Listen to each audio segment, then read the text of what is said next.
안녕하세요. 사연 많은 유튜브 구독자 여러분. 저는 제조회사의 해외 구매팀으로 일하고 있는 20대 후반의 여자입니다. 저는 고등학교 때 부모님께서 이혼을 하셨고 그 이후로 줄곧 엄마와 함께 살았습니다. 사춘기 시절에 겪은 부모님의 이혼은 저에게는 크나큰 일이었습니다. 부모님이 헤어지는 모습을 지켜보는 게 힘들고 슬프기도 했고요. 하지만 그렇다고 제가 부모님의 이혼에 대한 상처가 몹시 크거나 그로 인해 어둡게 성장했던 것은 전혀 아닙니다. 부모님 두 분 다 부부로서의 인연은 끝났지만 저에게 아빠, 엄마로서의 역할은 그 누구보다 잘 해주셨거든요.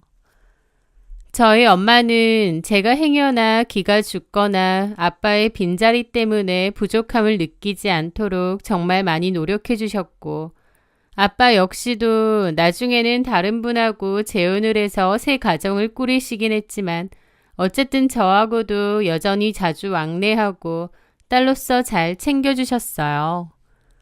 경제적으로도 부족함이 없게 늘 도와주셨고요. 아빠랑은 따로 종종 만나서 식사도 하고 용돈도 필요할 땐 부족하지 않게 보내주시고 또 성인이 된 후에는 아빠께 술도 배우고 인생 상담을 하기도 했습니다. 같이 살지는 않았지만 아빠는 늘 뒤에서 제 든든한 버팀목이 되어주셨죠. 저희 엄마는 따로 재혼을 안 하셨고 저만 키우면서 그렇게 사셨습니다. 저도 그런 엄마의 사랑을 알기에 세상에서 가장 친한 친구처럼 엄마를 의지하며 자랐고요. 부모님 두 분은 이혼 당시에는 서로에게 날을 세우기도 하셨지만 제가 성인이 된 후에는 오히려 편안한 사이가 되신 것 같아요. 이제는 서로에 대한 미움이나 원망도 없으신 것 같고 각자의 행복과 평안을 바라는 그런 사이가 된 것 같았죠. 그래서 저는 제가 이혼 가정의 자녀라는 것에 대해 그동안 어떤 거리낌이나 자격지심이 전혀 없었습니다. 오히려 양쪽 부모님의 사랑을 2배로 받으며 제 삶을 더 열심히 씩씩하게 살아왔다고 자부했죠. 그런데 얼마 전 제 인생에 단 한 번도 없었던 이혼 가정이라는 자격지심을 강제로 느낄 뻔한 사건이 있었습니다. 바로 결혼하기로 했던 남자친구와 그의 어머니 때문이었죠. 그들은 제 지난 삶과 저를 사랑으로 키워주신 부모님의 인생까지 통째로 모욕했거든요. 남자친구는 저보다 3살이 많았고 같은 회사에 근무했습니다. 제가 먼저 입사했고 남자친구는 뒤늦게 입사를 했죠. 팀은 달랐지만 협업할 일이 많았고 자주 대화를 하거나 일을 함께 했죠. 그런데 그는 저에게 회사 일 말고도 개인적으로 연락을 하면 안 되느냐며 저를 보고 반했다고 고백하더라고요. 그의 그런 고백이 부담스럽기도 하고 또 사내 연애를 하고 싶지 않았던 저는 처음엔 몇 번이나 거절했습니다. 무엇보다도 저는 결혼 생각도 전혀 없었기 때문에 사귀는 게 좀 부담스럽더라고요. 부모님의 이혼을 보며 결혼이라는 제도가 행복을 보장해주지 않는다는 것을 일찍 깨달은 것도 있고요. 그래서 좋게 좋게 거절을 했습니다. 나는 결혼 생각이 없다. 하지만 태준 씨는 나이도 있고 결혼을 전제로 만나고 싶어 하지 않느냐. 그러면 나를 만나는 게 시간 낭비일 것이다. 라고요. 그런데 강태준 씨는 자기도 굳이 결혼을 해야 된다고는 생각 안 한다면서 저를 설득하더라고요. 저도 결혼이 중요하다고 생각 안 해요. 나는 그냥 최대리님 자체가 좋은 것뿐이에요. 나 꽤 괜찮은 놈인데 나 한번 믿고 만나주면 안 될까요? 절대 후회 안 하게 할게요. 그 남자의 눈빛과 말은 진심처럼 보였습니다. 일할 때도 그렇고 평소에 대화를 해보면 괜찮은 사람 같기도 했고요. 하지만 그래도 망설였는데 어떻게 된 건지 주변 회사 동료들이나 지인들도 저한테 강태준 씨 괜찮다며 한번 잘해보라 그러는 겁니다. 알고 보니 강태준이 주변 동료들에게 저를 좋아한다고 좀 도와달라고 한 모양이더라고요. 그 남자는 그런 식으로 주변 사람들을 잘 이용하는 편이었습니다. 어쨌든 주변에서 부채질도 꽤 있었고 저 역시도 한결같은 그의 진심에 마음이 흔들렸습니다. 결국 저도 마음을 열게 되었고 저희는 사귀게 되었죠. 1년 반 정도 사귀는 동안 저희는 정말 좋았고 싸우는 일도 거의 없었습니다. 사내 연애다 보니 회사 사람들도 모두 저희의 연애를 다 알고 있었죠. 하지만 시간이 흐르자 결혼 생각이 없다던 그는 처음에 약속과 달리 제게 결혼 이야기를 자꾸 꺼내더군요. 처음에는 슬쩍 떠보는 시기였습니다. 공원을 걷다가 아이 손을 잡고 가는 부부를 보며 우리도 나중엔 저렇게 살까? 라고 하거나 TV에 나오는 예쁜 집을 보며 나중에 우리가 살 집은 저렇게 꾸미고 싶다는 식으로요. 저는 그때마다 웃어 넘겼지만 그의 진지한 눈빛을 보며 제 마음도 조금씩 흔들리고 있었습니다. 제 처음 생각과 달리 지난 1년 반 동안 그가 보여준 한결같은 사랑과 다정함은 제 단단했던 결심을 조금씩 녹이고 있었거든요. 이 남자라면 결혼도 괜찮지 않을까 하는 생각이 들기 시작한 거죠. 그러던 어느 날 저녁 분위기 좋은 레스토랑에서 식사를 하다가 그가 제 손을 잡으며 진지하게 말했습니다. 서연아, 나 사실 너랑 그냥 연애만 하고 싶지 않아. 너랑 가정을 꾸리고 평생을 함께하고 싶어. 네가 결혼 생각 없는 거 알지만 나한테는 네가 아니면 안 될 것 같아. 그의 진지한 고백에 저도 결국 마음을 조금은 돌리게 되었습니다. 알겠어, 태준 씨. 나도 진지하게 결혼을 염두에 볼게. 제 마음이 열렸다는 걸 확인한 남자친구는 몹시 기뻐했습니다. 그리고 얼마 지나지 않아 그는 제게 자기 어머니를 만나자고 했죠.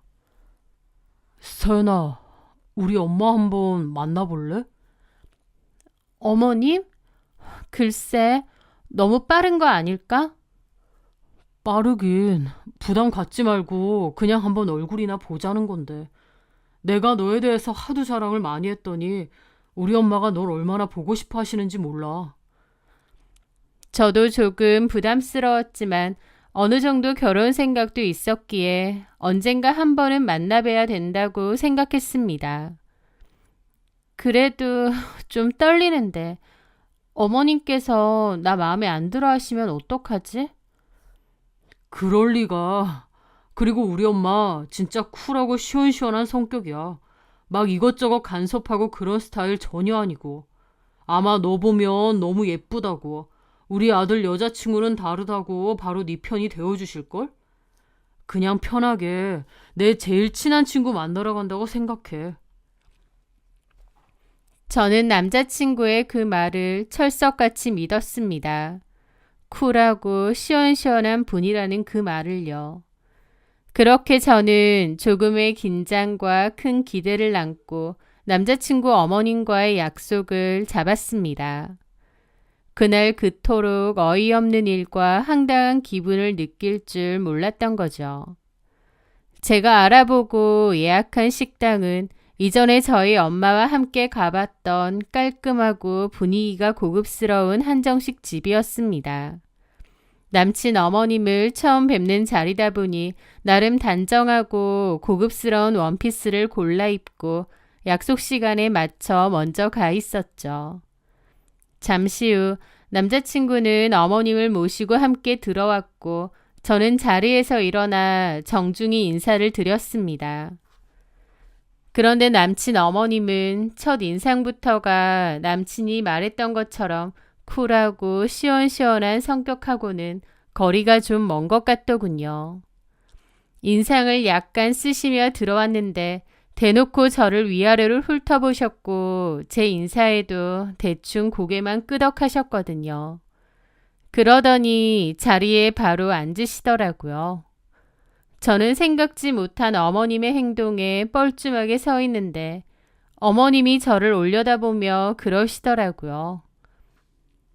뭐하니? 안 앉고. 아, 네. 그렇게 저는 자리에 앉았습니다. 네가 서연이구나. 사진하고는 조금 다르네. 라는 겁니다. 뭐가 다르다는 건지, 그리고 첫 만남부터 이렇게 툭툭 얘기를 하신다고 싶어서 좀 당황스럽더라고요. 어머님은 물을 한 잔 마시더니 다시 노골적으로 저를 훑어보시는 거예요. 근데 옷은 그게 뭐니? 나이에 안 맞게 너무 칙칙하다. 좀 화사하게 입지. 우리 태준이 옆에 서려면 좀 꾸밀 줄도 알아야 되는데. 라며 제 옷 지적을 하시는 겁니다. 저는 어머님의 행동에 계속해서 당황스러움을 느꼈죠. 뭐지? 내가 마음에 안 드시나? 머릿속이 복잡했습니다. 그런데 어머님은 또 식당을 둘러보며 대놓고 입으로 쯧소리를 내시는 거예요. 아휴, 그나저나 여긴 왜 이렇게 어두컴컴하니? 젊은 애들은 이런 데를 좋아하나 본데 나는 영 별로다. 태준아, 너는 여기가 괜찮아 보이니? 왜요? 분위기 좋잖아요. 맛도 있대요. 맛있어도 무슨 분위기가 이러니? 영 침침하니? 에이, 침침한 게 아니라 고급스럽죠. 고급은 무슨? 내가 이런데 한두 군데 가봤겠니? 이건 고급스러운 게 아니라 칙칙한 거다. 그러면서 마음에 안 드신다는 표정이더라고요. 제가 예약한 장소, 제가 고른 옷, 그리고 제 외모까지. 어머님은 제가 몹시 마음에 안 드신 모양이었습니다. 그렇게 저는 불편한 기분으로 식사를 시작했는데 어머님은 또 음식이 나오자마자 평가를 시작하시더군요. 아휴, 맛있기는 무슨... 이게 맛있니? 예, 저는 맛있는데 엄만 별로세요? 야, 너는 사회생활하더니 오히려 입맛이 싸구려로 변했니? 맛있는 것도 못 먹고 다녀봤어? 하면서 남자친구한테 핀잔을 주시는 겁니다. 말은 남자친구에게 했지만 사실 이 식당을 고른 저에게 하시는 말씀인 거잖아요. 진짜 왜 저러실까 싶은데도 어머님의 무례한 언사는 멈추지 않았습니다. 저한테도 턱을 까딱하며 그러시더라고요. 예, 거기 물 좀 줘라. 아, 네 어머님, 여기... 그리고 네 옆에 있는 그 나물 좀 이리 줘봐. 그건 좀 먹을만 하겠다. 하면서 엄청 툭툭거리듯 말하시는 거예요. 아랫사람한테 함부로 대하는 그런 말투로요. 저는 어머님의 행동에 기분이 상했지만 일단은 이 자리를 망치고 싶지 않아 적당히 웃으며 맞춰드리고 있었습니다. 그렇게 식사가 어느 정도 끝났는데 남친 어머니가 드디어 본격적인 취조를 시작하시더군요. 우리 태준이한테 들어보니 이혼 가정이라고 하던데. 네, 맞습니다. 뭐 어떻게 들을지는 모르겠는데 솔직히 이혼 가정이라고 하면 선입견이라는 게 좀 있지 않니? 아무래도 부모 사이좋고 화목한 가정에서 사랑받고 자란 애들이 성격도 원만하고 나중에 가정을 꾸려도 탈이 없는 법이거든. 저는 그 말을 듣는데 황당함을 넘어 분노가 치밀었습니다. 그럼 저는 비정상적인 가정에서 자라 성격에 문제가 있다는 말씀인가요? 요즘 시대에 이혼이 무슨 큰 흠이라고 사람 면전에 대고 저렇게 무례한 말을 하시는 걸까? 기가 막혔죠. 하지만 남친 어머니는 제게 무슨 큰 은혜라도 베푸는 듯한 표정으로 말을 이었습니다. 우리 태준이는 정상적인 가정에서 반듯하게 자랐는데 너는 이혼 가정이라고 하길래 솔직히 결혼 허락에 대해서 좀 망설인 것도 있어. 그래서 태준이 아빠도 너를 좀 반대했어. 부모가 헤어지는 걸 보고 자란 애들은 자기도 힘든 일 있으면 쉽게 가정을 버린다고. 솔직히 말해서 다 일리 있는 말이잖아? 저는 제 귀를 의심했습니다. 표정이 엄청 굳더라고요.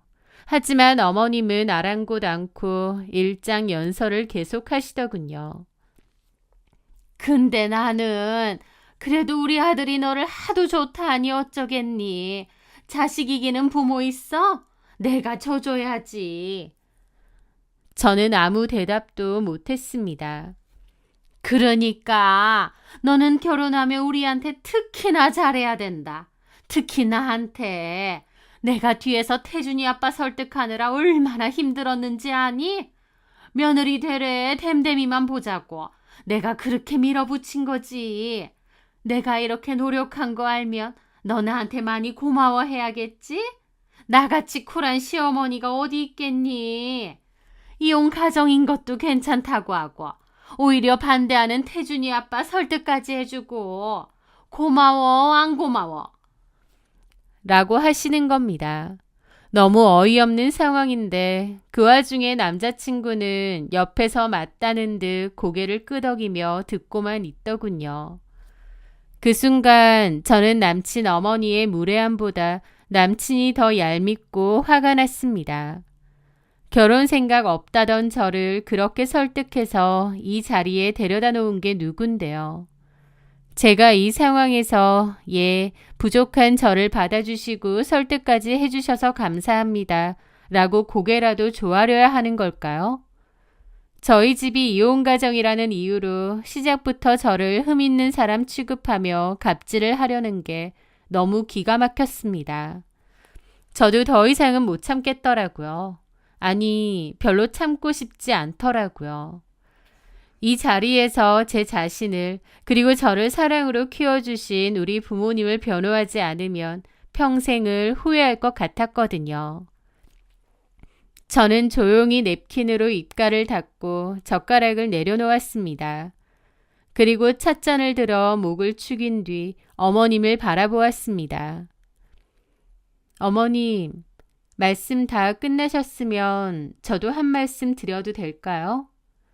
제 갑작스러운 태도에 어머님과 남자친구의 시선이 제게로 향했습니다. 제가 태준 씨와 결혼하게 된다면 당연히 태준 씨 부모님께도 잘해야 한다고 생각합니다. 남편의 부모님이시고 또 저에게도 시부모님이시니까요. 존경하고 잘하려고 노력했을 겁니다. 당연한 소리 아니니? 저는 어머님의 말을 무시하고 제 이야기를 계속 이어갔습니다. 그런데 그게 제 마음에서 우러나와서가 아니라 제가 이혼 가정의 자녀라는 이유 때문에 무슨 큰 약점이라도 잡힌 듯이 잘해야 한다면 그렇게는 하고 싶지는 않습니다. 그래야 될 이유도 없고요.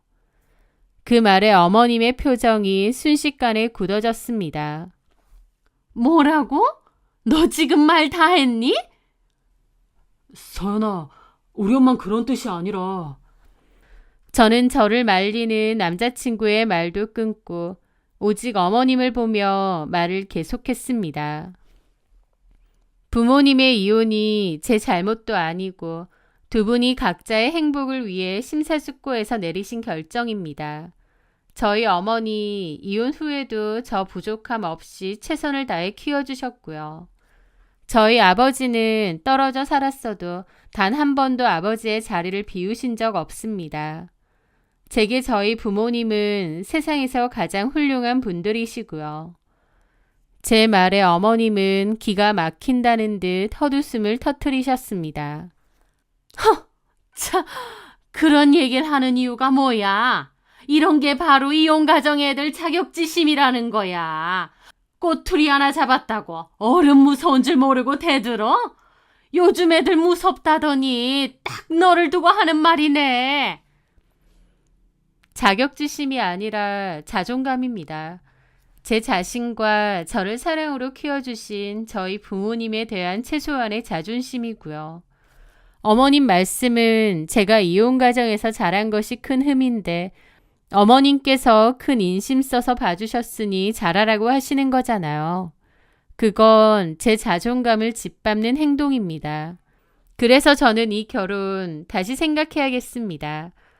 어머님도 흡족하지 않은 저 말고 태준 씨에게 꼭 맞고 어머님 아버님도 좋아하실 만한 그런 며느리감 꼭 얻으시길 바라겠습니다. 저는 제가 하고 싶은 말을 끝까지 다 하고 의자에서 일어났습니다. 그리고 어머님께 가볍게 고개를 숙였습니다. 말씀 중에 죄송하지만 저는 먼저 가보겠습니다.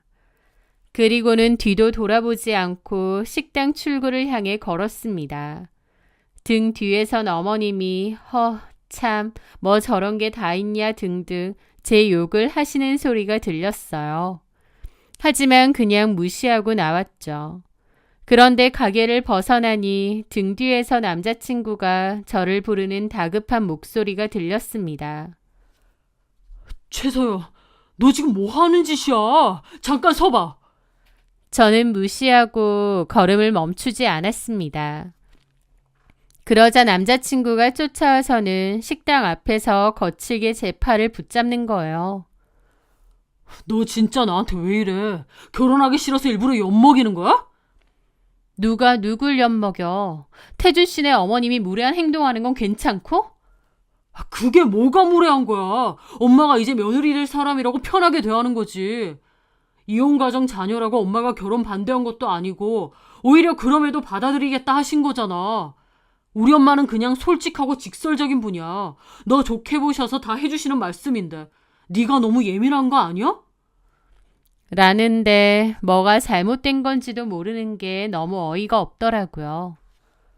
더 말할 필요도 없겠다. 그냥 여기서 우리 사이 정리하자. 제 말에 강태주는 인상을 구기더라고요. 너 우리 엄마 말처럼 진짜 자격지심 있구나. 뭐라고? 내가 옆에서 들어도 우리 엄마 말 별로 예민하게 들을 말도 아닌데 네가 네 자격지심에 꼬아서 듣는 거 아니야. 라는데 실망스럽다 못해 황당하더라고요. 지네 엄마가 그런 망발을 하는데 제가 그걸 네네 하고 듣고 있어야 했나요? 그리고 솔직히 회사에서도 우리 곧 결혼할 거라는 거 다 아는데 이렇게 헤어지면 소문 다 날 거고 여자인 네가 손해 아니야? 너 후회 안 할 자신 있어? 사내 연애로 소문이 다 났으니 제가 결혼을 물릴 수 없을 거라고 생각했던 모양입니다. 저는 그 순간 이 남자에게 완전히 질려버렸어요. 내가 그동안 좋게 봤던 강태준이라는 남자가 이 정도 인간이었나 싶고 더더욱 파혼해야겠구나 싶었죠. 후회는 무슨, 네 얘기 들으니 더더욱 우리는 안 되겠다. 애초에 결혼 안 하겠다는 나 온갖 가문이설로 꼬셨던 건 너야.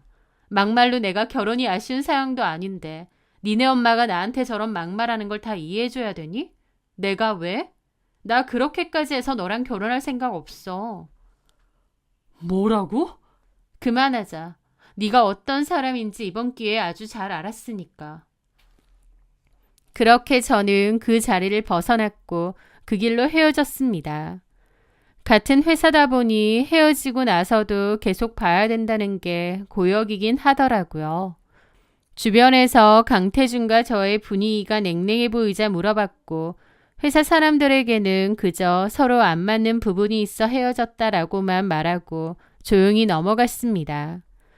솔직히 헤어진 사유에 대해서 말하면 사람들은 저보다는 강태준을 욕할 거란 걸 알고 있습니다.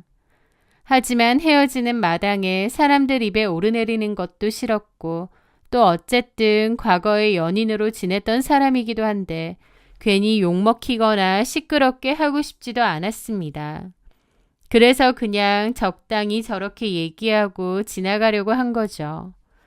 그런데 나중에 보니 그건 철저히 저만의 오지랖이자 그럴 필요 없었던 배려였더라고요. 왜냐면 강태주는 제 뒤에서 회사 사람들에게 이별의 이유는 전부 저 때문이라고 악의적인 소문을 퍼뜨리고 다녔거든요. 제가 자격지심이 많고 이상하고 자기 엄마한테도 엄청 무례하게 했다면서 악의적인 뒷담화를 하고 다녔던 거죠. 제가 친한 동료에게 들어보니 아주 교묘한 방식으로 소문을 퍼뜨렸더군요. 강태주는 일부러 깊은 한숨을 쉬며 슬픈 표정을 짓고 힘들어하고 그랬다는 거예요. 동료들이 무슨 일이냐고 물으면 마지못해 얘기한다는 듯 그랬다더군요. 강주임, 괜찮아요? 최 대리님이랑 헤어졌다면서요? 사실 저희 어머니는 최 대리님을 정말 예뻐하셨거든요. 이혼 과정에서 자라서 마음고생이 심했을 거라고, 우리가 더 잘해주고 가족이 되어주자고 하셨는데 서현 씨가 그걸 좀 오해했나 봐요. 그는 이런 식으로 자신과 자기 어머니를 상처받은 여자를 품어주려 노력한 대인배로 포장했습니다. 그리고는 제가 그의 선의를 자격지심 때문에 꼬아서 듣고 어른 앞에서 소리 지르고 밥상 앞에서 깽판까지 치고는 자리를 박차고 나갔다는 식으로 없는 이야기까지 만들어 과장해서 말하고 다녔더군요. 그 소문은 회사 메신저와 흡연실을 통해 무서운 속도로 퍼져나갔습니다. 그렇다 보니 어느 순간부터 저를 향한 동료들의 시선도 미묘하게 달라진 것이 느껴졌죠. 게다가 한 번은 강태준 팀의 과장님이 저에게 이런 말을 하기도 했습니다. 최 대리, 태준이가 너무 힘들어해. 같은 회사 다니면서 이렇게 안 좋게 끝내면 최 대리도 힘들지 않아? 태준이네 어머님께 사과드리고 좋게 끝내. 이런 식으로 오지랖 넓은 얘기까지 듣게 되는 겁니다. 저는 너무 억울해서 그 자리에서 모든 사실을 밝히고 싶었지만 그냥 말았습니다. 강태준하고 똑같은 인간이 되고 싶지는 않았거든요. 그래서 그냥 무시했더니 회사 안에서 저는 하루아침에 성격 이상하고 자격지심에 똘똘 뭉쳐서 어른한테 함부로 막말하는 여자가 되어 있더라고요. 강태준은 불쌍하게 파혼당한 남자가 되어 있고요. 저를 아는 사람들은 최 대리가 그럴 사람이 아닌데 라며 고개를 갸웃거렸지만 저를 잘 모르는 대부분의 사람들은 전 남자친구의 말을 사실로 믿는 듯 했습니다. 저는 너무 억울했지만 괜히 소문에 기름 보태지 말고 그냥 이대로 지나가자 생각하며 말려고 했습니다. 강태준처럼 사람들에게 미주알 고주알 얘기할 만한 성격도 아니고요. 그런데 며칠 뒤 저희 회사에서 가장 오래 근무하신 이사님 한 분이 저를 개인적으로 부르시더군요. 이사님은 자신의 사무실에서 제게 따뜻한 차를 한 잔 건네며 안타까운 눈빛으로 저를 바라보셨습니다. 최 대리, 앉게. 요즘 회사 시끄러운 거 나도 다 듣고 있네. 죄송합니다, 이사님. 제 개인적인 일로 심려를 끼쳐드려서. 아니야. 자네가 죄송할 일이 아니지. 자네 잘못이 아닌 걸 내가 아는데. 내가 어제 사장님과 저녁 식사를 했는데 사장님께서 다 알고 많이 속상해 하시더군. 자네가 소갈이 하는 것도 그 강태준이라는 친구가 말도 안 되는 소문을 퍼뜨리고 다니는 것도. 네, 사실 저희 회사의 사장님은 바로 저희 아버지였습니다. 저는 저희 아버지가 이 회사의 사장님이라는 사실을 굳이 밝히고 회사에 다니지 않았어요. 괜한 오해를 사거나 동료들과 벽을 만들고 싶지 않았기 때문이죠. 그 이사님도 그 사실을 알고 걱정되어 따로 불러주신 거였습니다. 저는 그제야 제 편이 있다는 생각에 참고 있던 눈물이 핑 돌았습니다. 사실 그런 소문에 휩싸이니 저도 괜찮은 척 했지만 마음이 많이 힘들었던 것 같아요. 그렇게 이사님의 따뜻한 위로에 저는 겨우 마음을 추스를 수 있었습니다. 그리고 다음 날이었습니다. 사무실에서 일하고 있는데 강태준이 동료들에게 으스대는 소리가 들렸죠. 저 사장님 비서실에서 연락 왔어요. 사장님이 직접 호출하셔서. 저번에 프로젝트 참여한 것 때문에 저 좋게 보시고 부르시는 것 같기도 하고. 하여튼 잘 뵙고 올게요. 그는 의기양양하게 넥타이를 고쳐매고는 당당한 걸음으로 사장실로 향했습니다. 그리고 그날 오후 3시 회사 전체 메일과 함께 게시판에 인사발령 공고가 하나 떴습니다. 인사발령, 영업 2팀 강태준 주임, 금일부로 지방 공장 생산관리팀으로 발령을 명함.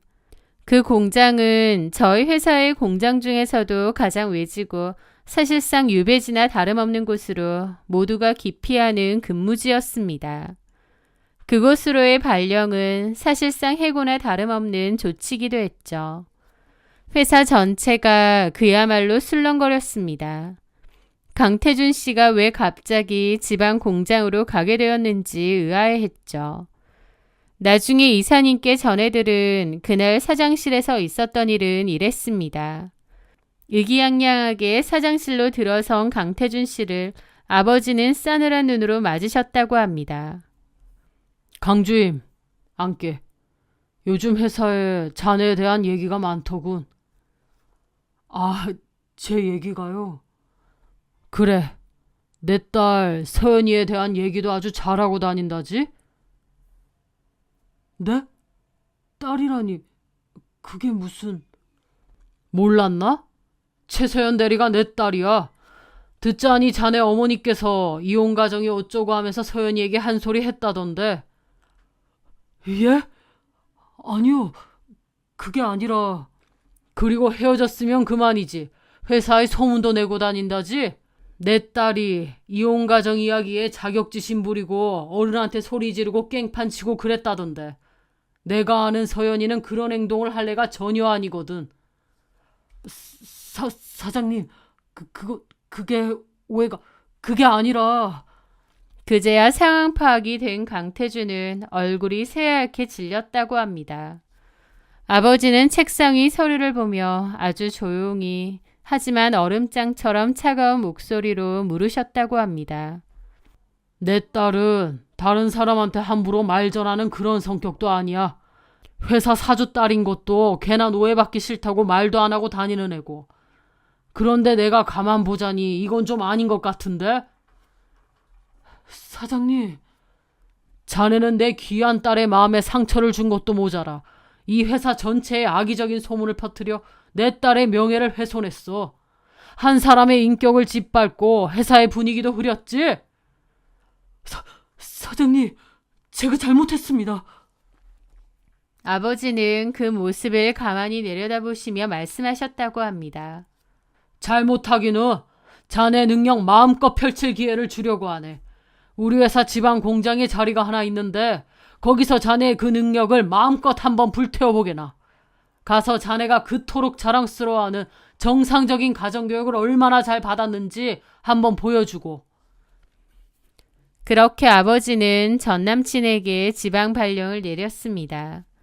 그러자 남친은 폭주하며 부당한 인사조치를 당했다고 난리를 쳤고 제가 회사 사장딸이라는 이야기도 다 퍼뜨리고 다녔습니다. 그동안 제가 일부러 얘기 안 한 건데 강태준이 다 퍼뜨리고 다닌 거죠.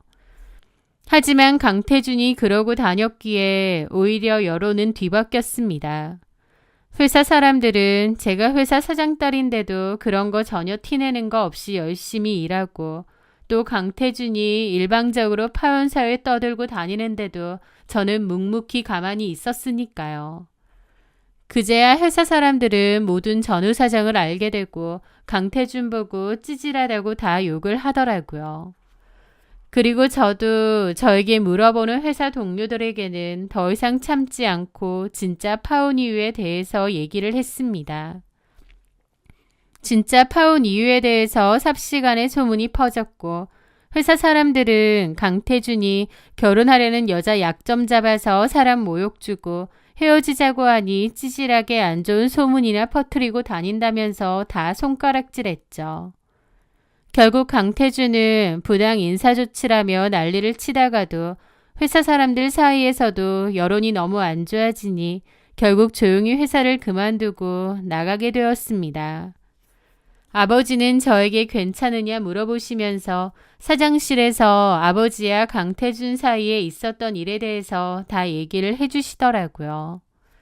저는 그동안 저런 짓에 대응하지 말자며 혼자서 끙끙 앓으며 감내해야 했던 시간들과 저에 대한 오해와 비난의 시선들이 따가웠는데 그 모든 것으로부터 아빠가 저를 지켜주신 것만 같았죠.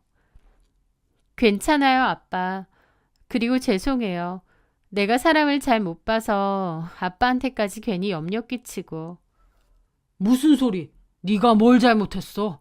사람 마음 들여다보는 게 세상에서 제일 어려운 일인 것을. 오히려 아빠가 더 미안하다.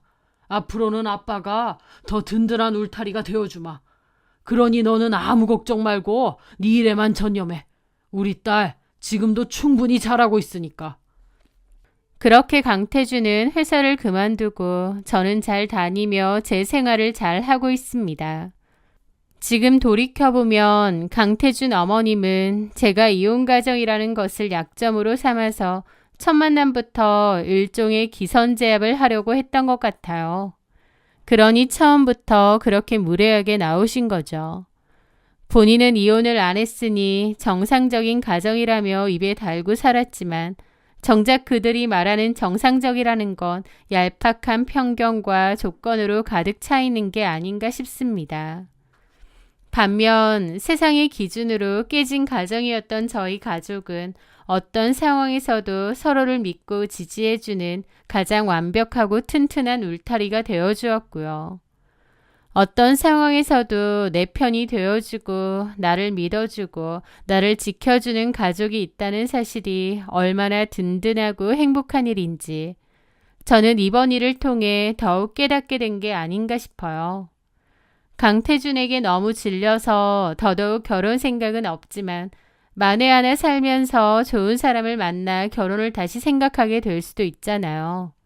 하지만 그때도 결코 저와 제 가족을 존중하지 않는 사람에게는 그때의 저처럼 단호하게 할 겁니다.